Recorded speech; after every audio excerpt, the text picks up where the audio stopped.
il y a 2 semaines, sur celui du pardon. Et le dimanche, en rentrant de l'église, j'ai continué à réfléchir à ce sujet-là. Et j'ai eu l'impression, après le culte, là, le dimanche et puis le lundi, j'ai eu l'impression qu'il faudrait revenir sur le sujet. Et je ne vous dirai pas pourquoi ce matin, parce que ce n'est pas notre sujet ce matin, mais j'aimerais revenir sur ce sujet-là. Si ce n'est pas un dimanche, ce serait un mercredi, pendant 2 ou 3 mercredis, pour pouvoir nous permettre aussi d'échanger, pour ceux qui désirent échanger sur le sujet. C'est un sujet extrêmement sensible, parce que ça touche notre expérience et notre relation avec les autres, la relation avec Dieu, et notre paix intérieure. Et souvent, nous avons un petit peu de difficulté à départager nos expériences de ce que la parole dit. Et je pense que ce serait très intéressant de revenir là-dessus. Mais on va l'annoncer dans le bulletin. Donc, mon intention, c'est de revenir là-dessus et de pouvoir regarder ça plus en profondeur. Je pense, suite à la prédication que j'ai faite il y a 2 semaines, qu'il faudra amener certaines précisions sur le pardon. Alors, en particulier, il y a 2 semaines, j'ai parlé du pardon inconditionnel et du pardon conditionnel. J'aimerais revenir sur cette question du pardon inconditionnel. Et c'est là, je crois, qu'il y a tout le nœud du problème. Alors voilà, Matthieu 6, on va regarder maintenant la dernière partie de la prière, et on va la faire en 2 dimanches. Mais la première partie de ce verset 13 nous dit ceci, dans Matthieu 6, « Ne nous induis pas en tentation », et le verset termine en disant « Mais délivre-nous du mal ». Alors ce que je voudrais faire ce matin, c'est m'arrêter sur la première partie de ce passage, « Ne nous induis pas en tentation ». Et plus tard, venir sur cette partie, « Délivre-nous ». C'est important, la délivrance. Alors de consacrer un message sur la délivrance, c'est certainement justifié, puisque c'est un sujet extrêmement important. Donc j'aimerais qu'on puisse prier avant de débuter notre méditation ce matin. Seigneur notre Dieu, nous voulons te remercier pour cette belle prière que tu nous laisses, ce modèle de prière, notre Père qui es aux cieux. Que ton nom soit sanctifié, que ton règne vienne, que ta volonté soit faite sur la terre comme au ciel. Donne-nous notre pain de ce jour. Pardonne-nous nos offenses comme nous pardonnons à ceux qui nous ont offensés. Ne nous induis pas dans la tentation, mais délivre-nous du mal. Et Seigneur, ma prière, c'est que nous puissions comprendre ce modèle que tu nous laisses. Et pas le comprendre seulement avec notre intelligence, mais aussi le mettre en pratique. Seigneur, nous avons tellement besoin de pratique. C'est en priant qu'on apprend à prier. C'est en parlant de toi qu'on devient des évangélistes. C'est en pardonnant qu'on apprend à pardonner. Et Seigneur, nous venons devant toi ce matin en reconnaissant notre besoin d'agir. Et ce matin, Seigneur, nous voudrions venir à toi pour t'écouter, bien sûr, mais t'écouter pour pouvoir mettre en pratique ce que ta parole dit. Donc Seigneur, ne fais pas de nous des auditeurs oublieux qui venons dans ta maison le dimanche et qui écoutons ta parole et qui oublions de la mettre en pratique pendant la semaine. Mais Seigneur, aide-nous vraiment à mettre en pratique ce que nous disons. Nous te le demandons au nom de Jésus. Donc, ne nous induis pas dans la tentation. Vous savez que le péché, c'est une réalité. Et nous en parlons dans nos milieux chrétiens du péché. Je ne sais pas si on est aussi convaincus de la réalité du péché que ce que nous disons. Mais quand nous réfléchissons un petit peu au péché, nous constatons que le péché se retrouve dans la nature. Même la nature aspire à la délivrance, comme dit Romains 8. Le péché se retrouve dans les structures sociales. Et parfois le péché peut être extrêmement fort. Je ne sais pas si vous avez lu le livre du général Allaire, « J'ai serré la main du diable ». Quand on lit son témoignage, on se rend compte que le péché s'était tellement développé au Rwanda à l'époque du génocide, que toutes les structures de ce pays étaient imprégnées du péché. Il y a des pays dont les structures sont moins imprégnées du péché que d'autres. Mais le péché est aussi présent dans les structures sociales. Le péché est aussi présent dans la culture. Il y a beaucoup de choses dans la culture qui sont le reflet du péché. Et souvent, nous, en tant que chrétiens, nous gobons la culture sans faire de distinction, que ce soit dans le cinéma, que ce soit dans la musique, que ce soit dans toutes sortes de domaines. La culture reflète aussi le péché. Alors, nous ne sommes pas contre l'expression culturelle. L'expression culturelle est voulue par Dieu, mais le péché touche tout. Et le péché touche aussi l'être humain. C'est pas simplement à l'extérieur de nous, dans la nature, dans les structures sociales ou dans la culture. La réalité du péché se manifeste chez l'être humain, et en particulier dans le monde émotionnel. Vous savez qu'il y a beaucoup de gens qui souffrent dans leurs émotions. Et quand on souffre dans nos émotions, on va voir des gens qui peuvent nous aider.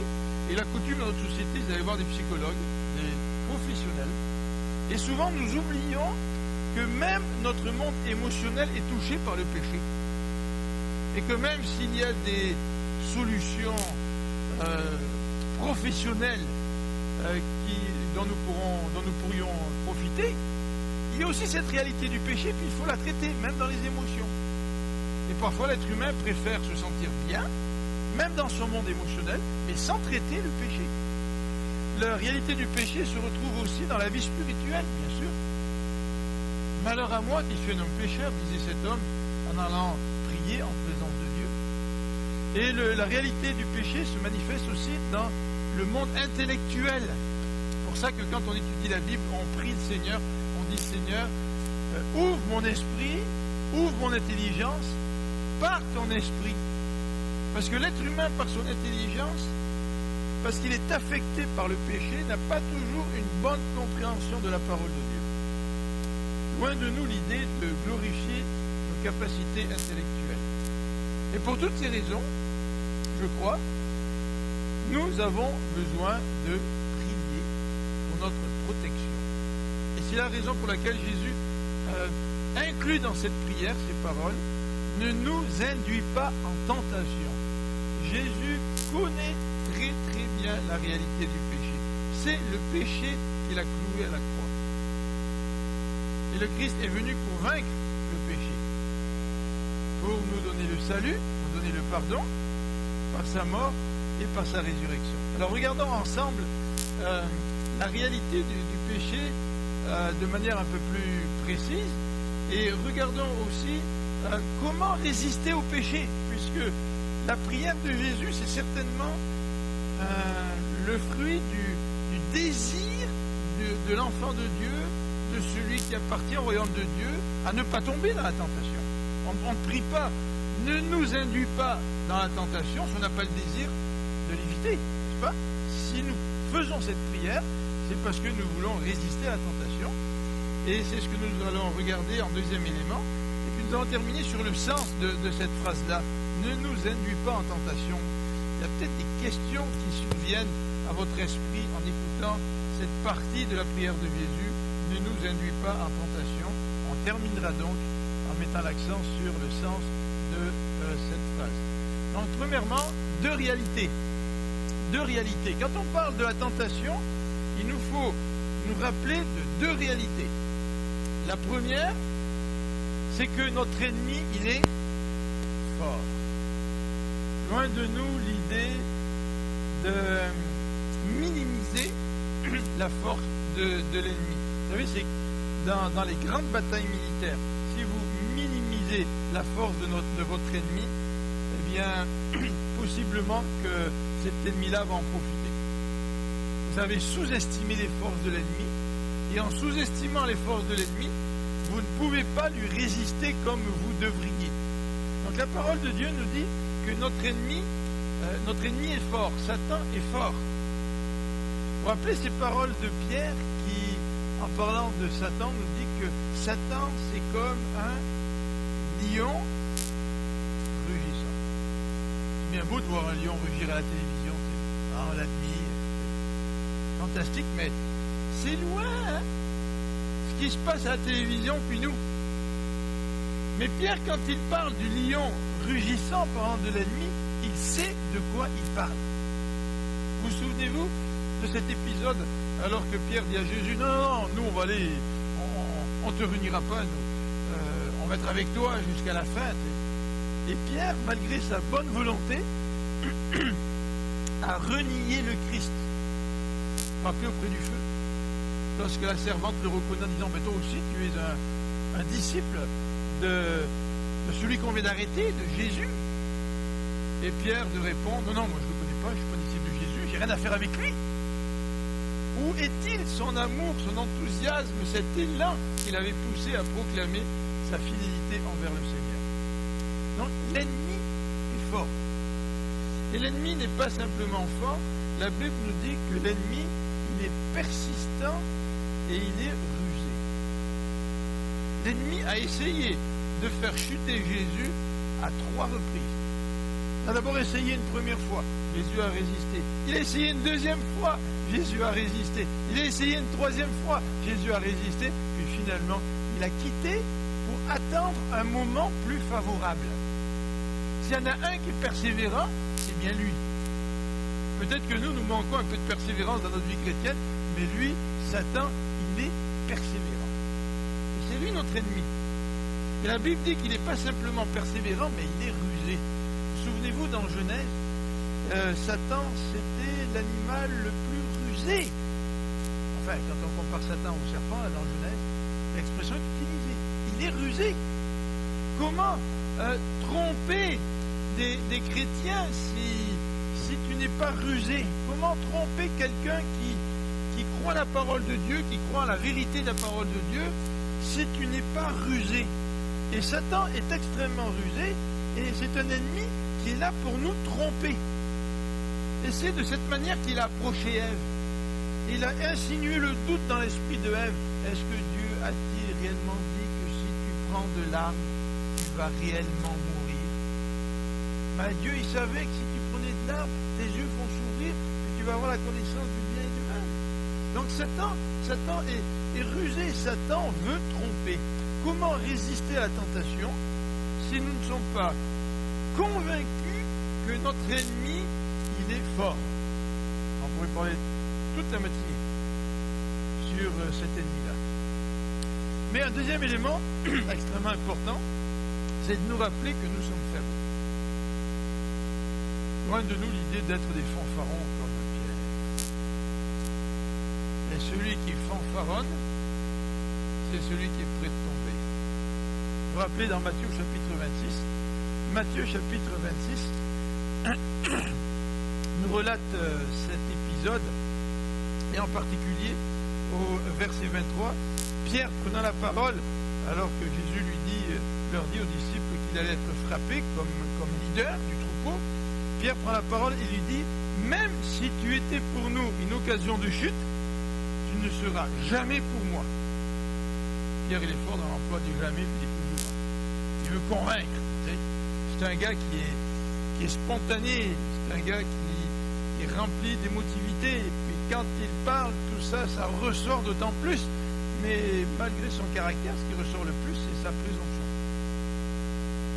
Moi, Pierre, je prétends que moi, je te serai fidèle.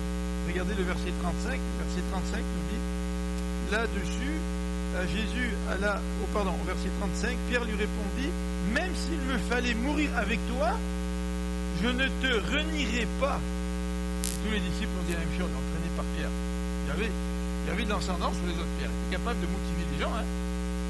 Et le leader affirme avec conviction que même s'il lui fallait mourir, il ne renierait pas le Seigneur. Heureusement que le Seigneur connaît le cœur des gens. Parce que le Seigneur aurait pu être extrêmement déçu de la prise de position de Pierre. Nous sommes faibles. Est-ce que vous êtes convaincus? Est-ce que nous sommes convaincus de notre propre faiblesse? Un jour, quelqu'un que je connais en pensant à cela, s'est mis à prier en disant, Seigneur, montre-moi ma faiblesse, parce que je ne la vois pas. C'est dangereux de faire ça. Qu'est-ce qu'il va vous la montrer? C'est dangereux, mais c'est salutaire. Parce que lorsque nous comprenons réellement quelle est notre faiblesse, nous allons réellement nous appuyer sur notre Dieu. Si nous pensons être forts, comme Pierre, nous nous appuyons sur nous-mêmes pour ne finalement n'arriver qu'à tomber et à pécher. Alors donc, nous sommes faibles. Pierre est faible. Regardez dans Matthieu 26, on continue le texte au verset 40, alors que Jésus allait avec eux dans le lieu appelé Gethsémani, et dit aux disciples, asseyez-vous pendant que je m'éloignerai pour prier. Et le verset 40 nous dit qu'il revient vers les disciples, il trouve endormis, et il dit à Pierre, vous n'avez donc pu veiller 1 heure avec moi, dit Jésus à Pierre. Veillez et priez afin que vous ne tombiez pas dans la tentation. Moi, Pierre, je n'ai pas besoin de prier. Parce que de toute manière, même s'il me fallait mourir avec toi, moi je ne te renierai pas. Donc dans notre présomption, nous ne prions pas pour que Dieu nous garde de la tentation. Et ce n'est pas étonnant si nous tombons.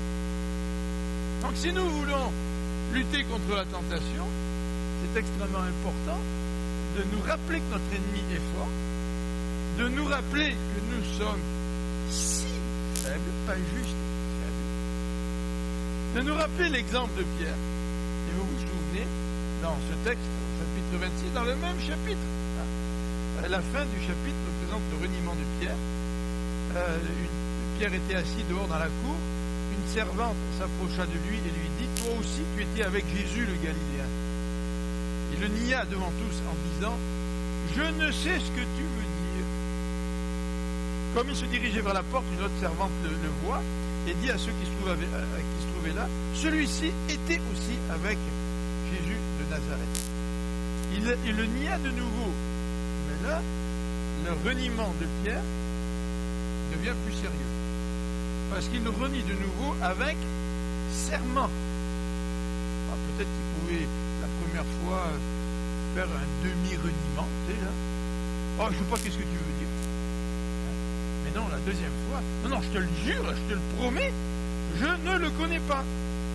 Et peu après, ceux qui étaient là s'étaient approchés de Pierre, lui dire certainement. Alors là, c'est comme si ces gens-là ne sont pas du tout convaincus des deux réponses de Pierre. Certainement, tu es aussi de ces gens-là, car ton langage te fait reconnaître.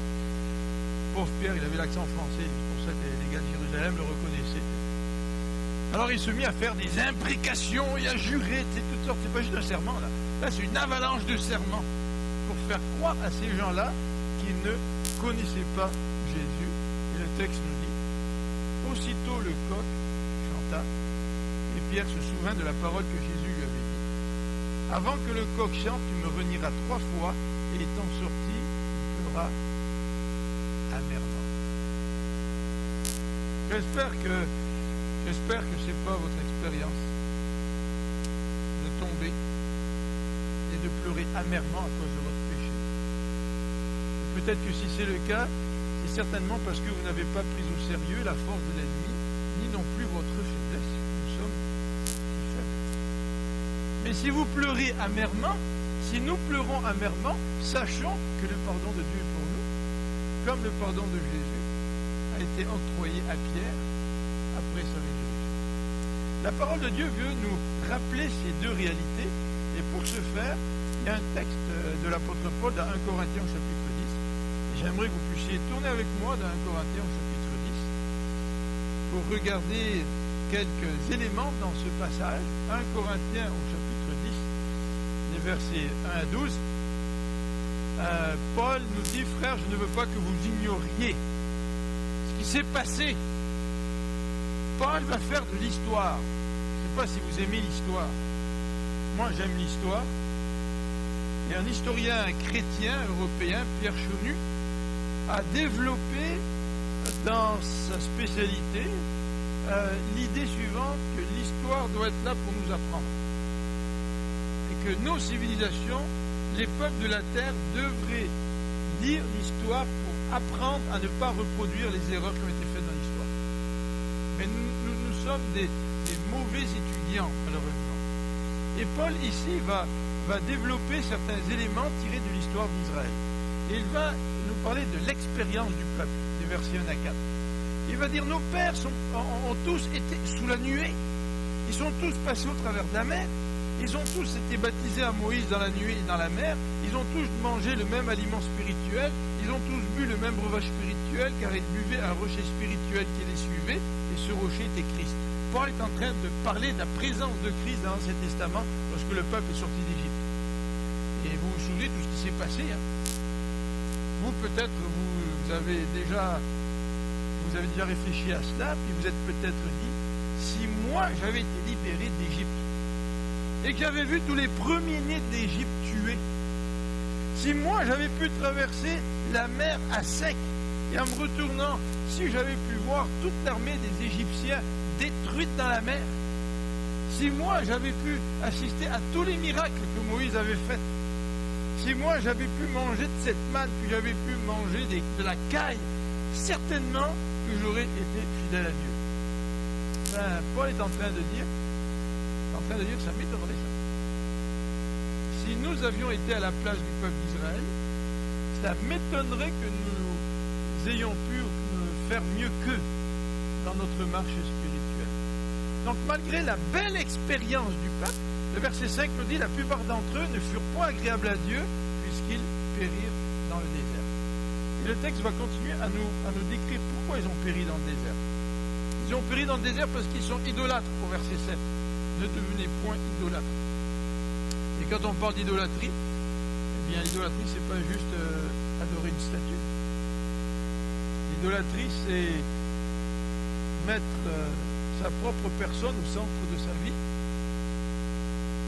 Et au lieu d'y mettre Dieu, au lieu d'adorer Dieu, au lieu de prier Dieu, au lieu d'être dépendant de Dieu, toute notre vie tourne autour de nous-mêmes, de nos désirs, de notre volonté, de nos plans. Et la Bible ici parle d'idolâtrie.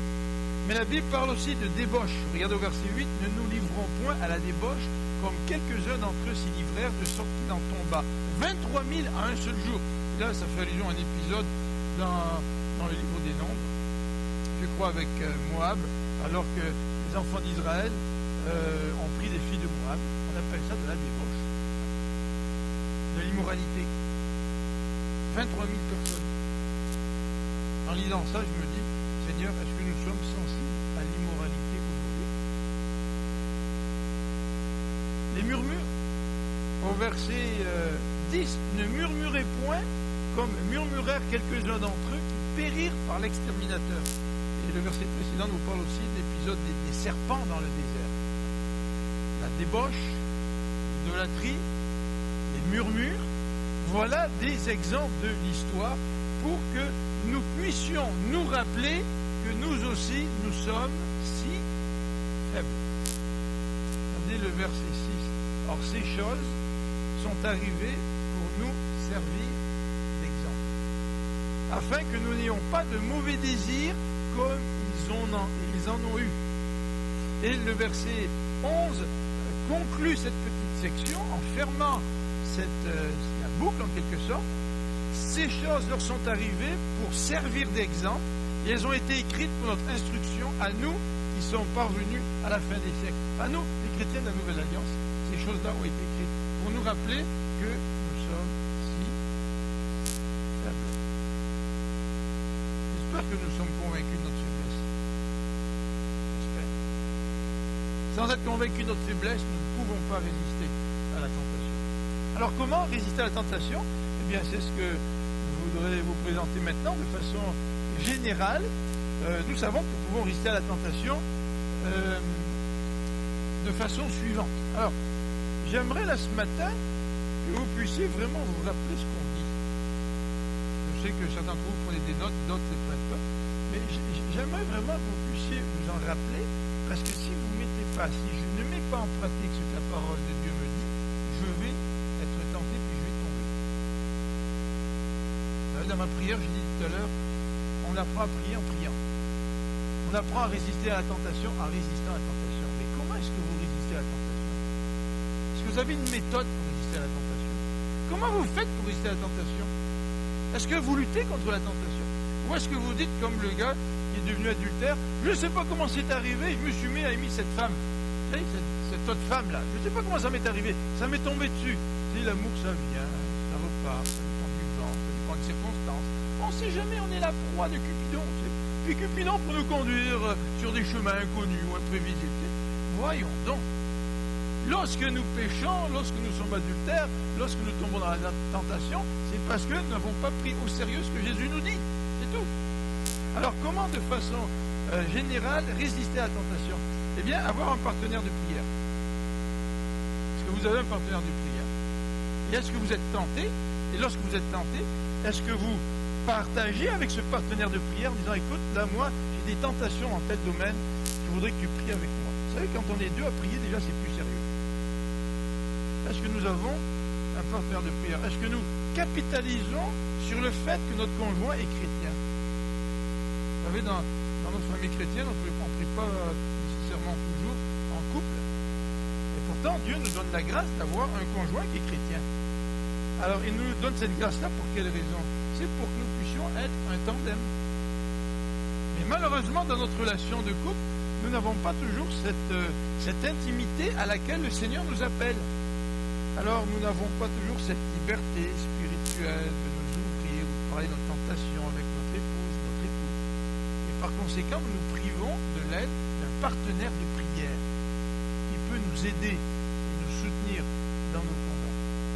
Deuxième élément, deuxième façon de résister, c'est en évitant les occasions de péché. Je me rappelle d'un homme qui disait témoigner du Seigneur dans les bars. Et puis, bon, maintenant, il y a toutes sortes de bars. Il y a des bars où on peut juste boire un peu, mais il y a des bars où on peut boire beaucoup. Il y a des bars où il y a des filles qui dansent. Alors, tu veux aller témoigner du Seigneur dans certains endroits où tu vas ressentir la tentation de manière beaucoup plus forte. C'est vrai que le Seigneur a mangé avec des prostituées, par exemple, et quand il a mangé avec des prostituées n'étaient pas en train d'essayer de ramasser des clients. Alors, éviter les occasions où on peut tomber. Est-ce que nous sommes assez convaincus de notre faiblesse pour nous dire je ne veux même pas m'approcher de ça parce que je sais que je vais me brûler? Vous vous rappelez l'histoire de Joseph là? Joseph, il ne voulait pas répondre aux avances de la femme de Potiphar. Et pour que la femme de Potiphar puisse arriver à ses fins, il a fallu que la femme de Potiphar lui tende un piège. Pourquoi? Parce que Joseph ne refusait ses avances. Joseph ne voulait pas se mettre dans une situation où il pourrait tomber. Alors quand l'ennemi voit qu'il ne peut pas te mettre dans une situation où tu peux tomber, il va essayer de te tendre un piège. Et c'est ce que la femme de Potiphar a fait. Elle a ordonné que toutes les servantes et les serviteurs de la maison quittent pour qu'elle se retrouve tout seule avec Joseph. Là, elle s'est dit, là, je vais la voir. Et quand elle lui a proposé de coucher avec elle, Joseph a dit non, et la Bible nous dit qu'il s'est enfui. Elle a essayé de le retenir, et en essayant de le retenir, elle a saisi le pan de son manteau, lui, il a couru pour s'éloigner, et le manteau lui restait à la main, et elle a saisi l'occasion en disant à son mari, tu vois, le manteau de Joseph, là, il est venu me voir et voulait abuser de moi. Hein, t'as menti quand tu marchais. Joseph, il a fui les occasions de péché. Troisième élément, comment lutter contre la tentation? Bien, c'est en citant les Écritures. On a l'exemple de Jésus. Jésus qui est tenté et Jésus qui connaissait la parole. Et Jésus connaissait la parole mieux que nous. D'ailleurs, Satan la connaît aussi. Et il est très fort, Satan. Et Satan a cité les Écritures. En disant à Jésus, par exemple, transforme ces pierres en pain. Et Jésus lui a dit, l'homme ne vivra pas de pain seulement, mais de toute parole qui sort de la bouche de Dieu. Jésus a cité les Écritures. Il s'est servi de la vérité pour résister à la tentation. Est-ce que nous faisons ça dans notre vie chrétienne? Vous savez, on a ici 3 façons de résister à la tentation. Et honnêtement, là, si je n'applique pas ces façons-là, dans certaines situations, même ces 3 façons de sortir à la tentation, il ne faut pas que je m'étonne si je pêche. Mais, Jésus nous dit quelque chose dans ce texte de ce matin de plus important encore. C'est que pour résister à la tentation, avant de prier avec un partenaire de prière, avant d'éviter des occasions de péché, avant de citer les Écritures, quelle est la meilleure façon, la façon première, prioritaire d'agir, c'est de prier. Ne nous induis pas dans la tentation. Si j'ai assez peur de tomber, si j'ai assez peur de la tentation, je vais demander à Dieu, ne m'induis pas dans la tentation, ne me conduis pas dans la tentation. Et c'est la première chose à faire. Et lorsque la tentation s'en vient, nous avons déjà prié pour que Dieu nous protège. Et lorsque la tentation s'en vient, nous pouvons utiliser une de ces trois éléments que nous venons de citer. Avoir un partenaire de prière, éviter les occasions de péché, fuir les situations où on pourrait pécher, puis en citant les Écritures. Notre besoin de prier. Dans les évangiles, notamment dans le texte de Luc, c'est un petit peu plus clair que dans Matthieu. Le texte de Luc au chapitre 22 est assez encourageant dans ce sens. Le verset 40 du chapitre 22 nous dit, lorsqu'il fut arrivé dans ce lieu, il leur dit, ça c'est une précision que Matthieu n'a pas, priez afin que vous ne tombiez pas en tentation. Là, ils sont dans le jardin de Gethsémani. Jésus est en train de dire à ses disciples, priez pour que vous ne tombiez pas en tentation. Qu'est-ce qu'ils ont fait, disciples? Ils ont dormi. Et parce qu'ils ont dormi au lieu de prier, quand le Seigneur a été arrêté, il n'y en a pas un qui est resté fidèle, à part Jean qui s'est retrouvé devant la croix avec la mère de Jésus. Et le verset 46 nous dit, il leur dit, en revenant après avoir lui-même prié en agonie, il leur dit, pourquoi dormez-vous? Levez-vous et priez afin que vous ne tombiez pas en tentation. Si Jésus passait la porte de l'église ce matin, et que Jésus venait ici ce matin, est-ce qu'il s'adresserait à nous en disant, pourquoi est-ce que vous dormez? Ne priez pas. Levez-vous. Priez. Et si vous priez, vous allez pouvoir expérimenter la victoire sur la tentation. Notre besoin de prier. Eh bien, Pierre, lui, il dormait. Il a succombé. Dans Jacques au chapitre 4, nous avons un texte que nous connaissons très très bien. Dans Jacques au chapitre 4, il y a des versets 7 à 10, un verset qui nous rappelle une promesse extraordinaire. Le verset 7 à 10 nous dit, soumettez-vous donc à Dieu, résistez au diable, et il fuira. Est-ce que nous nous sommes exercés contre la tentation au point où dans notre quotidien, nous pouvons dire, le diable fuit. Ce qui est arrivé avec Jésus, il est persistant, le diable. Après 3 fois, il est parti. Est-ce que nous pourrions ce matin, là, si on avait un moment de partage avant de prendre le repas du Seigneur, se lever et dire, oui, cette semaine, j'ai été tenté, puis le diable a fui.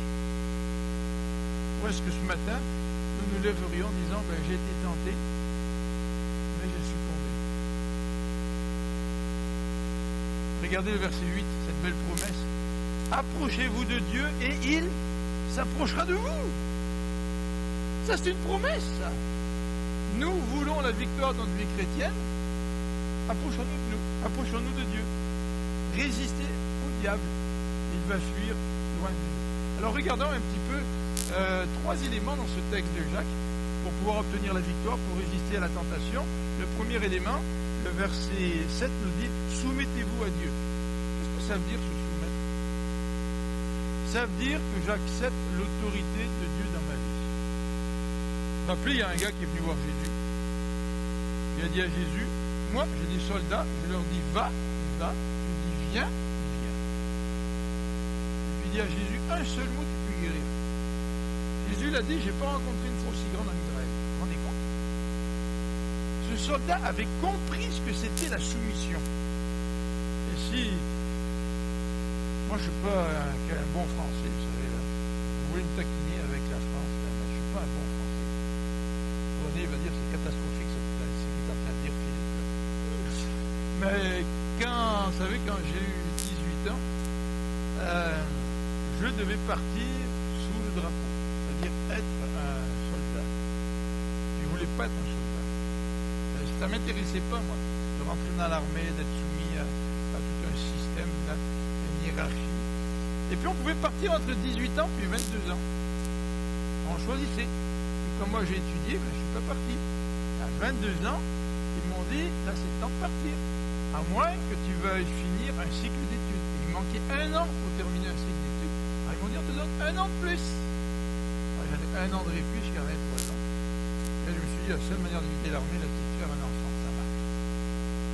Il y avait une loi qui avait été votée en France en disant que si t'es père d'un enfant, tu soutiens une famille, tu t'es exempté de l'armée.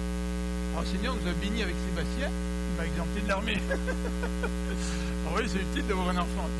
Mais c'est vrai qu'on n'aime pas vivre une relation de soumission. Mais n'empêche que l'exemple du soldat, c'est un bon exemple. Est-ce que nous voulons être soumis à Dieu? Est-ce que nous avons dans notre cœur ce désir d'être soumis à Dieu? Jésus a dit que sa nourriture, c'est de faire la volonté de Dieu.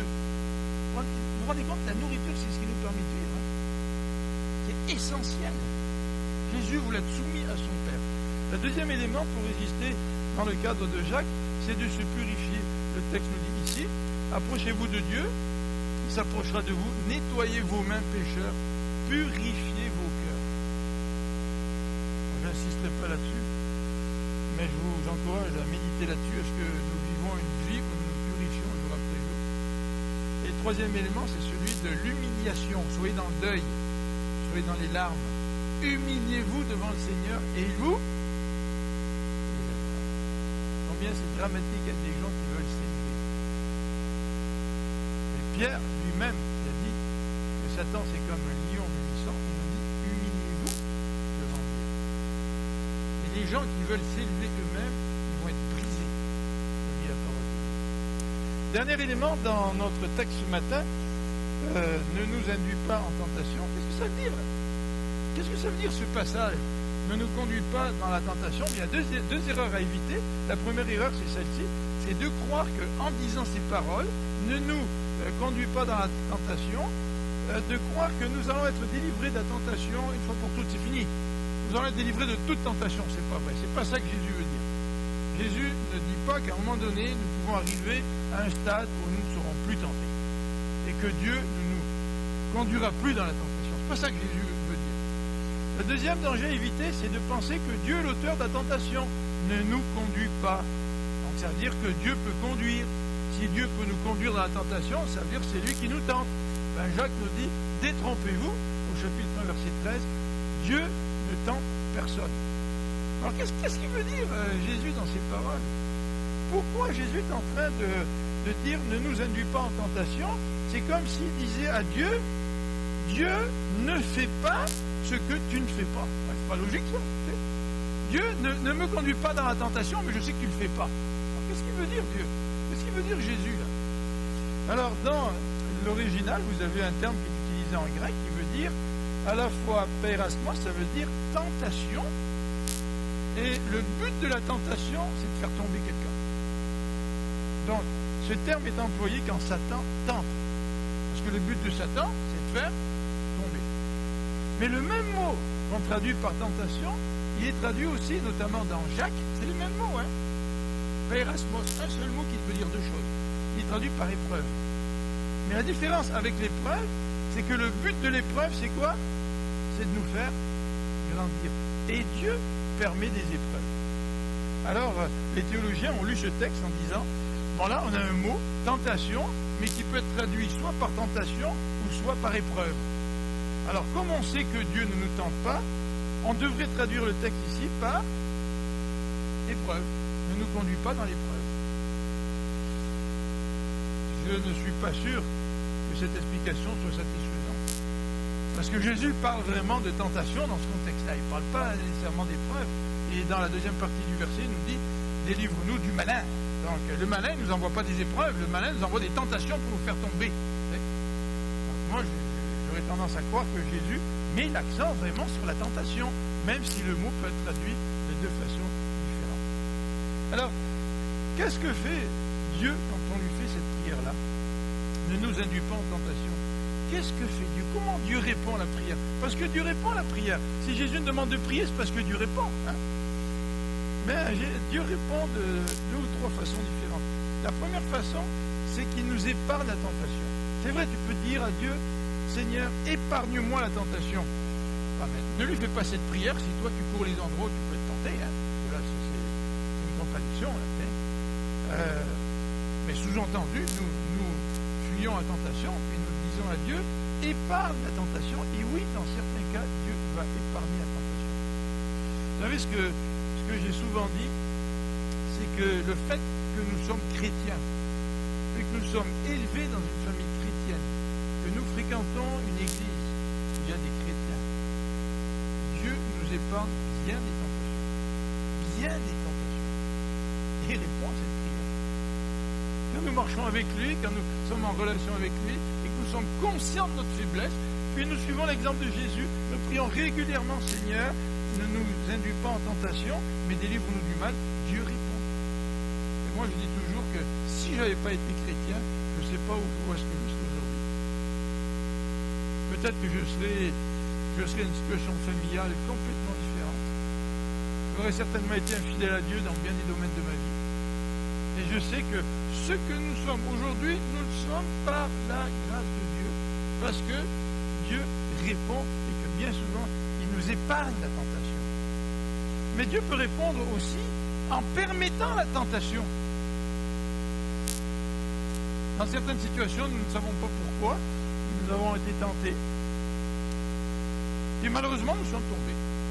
Puis là, nous tournons vers Dieu en disant, mais Dieu, pourquoi tu as permis ça? Peut-être que Dieu a permis la tentation pour nous montrer que nous sommes faibles, pas pour nous faire tomber. Parce que son but n'est pas de nous faire tomber. Le but du Seigneur, c'est de nous libérer de la tentation. Et parfois, il la permet. Mais il la permet en donnant toutes les ressources nécessaires pour qu'on puisse obtenir la victoire. Et vous vous rappelez ce fameux texte que je n'ai pas lu tout à l'heure, mais qui clôture la section de Corinthiens 10. Aucune tentation ne nous est survenue qui n'était humaine, mais Dieu est fidèle. Il ne permettra pas que vous soyez tentés au-delà. Mais il peut permettre qu'on soit tenté, mais pas au-delà d'une limite, pas au-dessus des forces qu'il nous donne pour résister à la tentation. Et avec la tentation, il va donner aussi le moyen d'en sortir.